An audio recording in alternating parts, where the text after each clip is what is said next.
You ask Tiger to solve. This deals with linear equations with one unknown.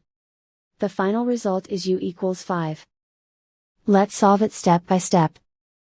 Simplify the expression. Find the greatest common factor of the numerator and denominator. Factor out and cancel the greatest common factor. Swap sides.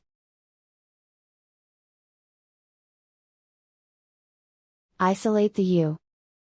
Multiply both sides by 10. Group like terms. Multiply the coefficients.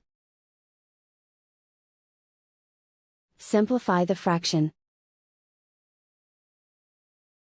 Multiply the fractions.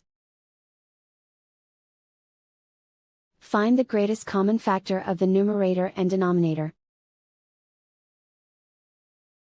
Factor out and cancel the greatest common factor. And so the final result is u equals 5.